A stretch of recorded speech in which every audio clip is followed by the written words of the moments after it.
A lot of businesses that haven't actually had a breach or been hacked don't see the need because they don't think they're a risk, right? It's particularly SMEs.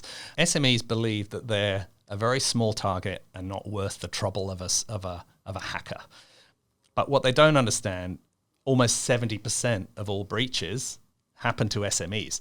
And the reason they happen to SMEs is because they don't necessarily have the levels of protection that big business has, and they don't take it seriously. Fundamentally, what you have to understand is that this is not someone sitting in their garage just having fun. This is organised criminal activity and most likely government-backed.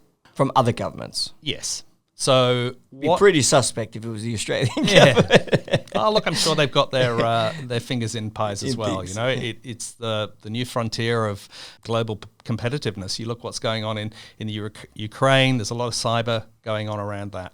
What people and businesses are becoming more and more concerned about is protecting the personally identifiable information of their clients, their suppliers, their staff. And the reason for that is because all of that information has a value on the dark web. This is a big business, multi-billion-dollar global business. And the people who are doing it are not doing it for fun. They're not doing it to prove that they can do it. They're doing it because there is a huge amount of money to be made. And what we actually hear about in the media is a tiny fraction of actually what's happening. We've heard about Optus. There's been a Telstra breach. There was a Toyota breach. I think today Energy Australia announced a breach. So there's been an awful lot recently. And they're just the tip of the iceberg. The trend now is to get into the network and get as much data as possible, and then contact the company and say, hey, we've got your data, which is what happened with Optus. Here's a selection of the data that we've got to prove that we've got it. And we're not going to encrypt it. We're not going to stop your business, but we're going to sell it. So if you don't want us to sell it, you have to pay us.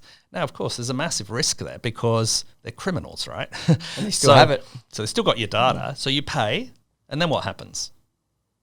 They call you 2 or 3 weeks later and say, hey, we still got your that data. wasn't a one-time payment. It was a monthly thing. This is a monthly contract we've got. Yeah. We've got an agreement now.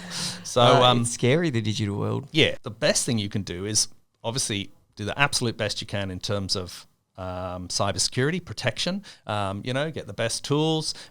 You have to have policies and controls in place internally so that everyone within your business understands what their responsibility is around the data, and then what you do when it happens, not if, because it will happen, whether it's a big breach or a small breach, it will happen. It's just what is your response at that point?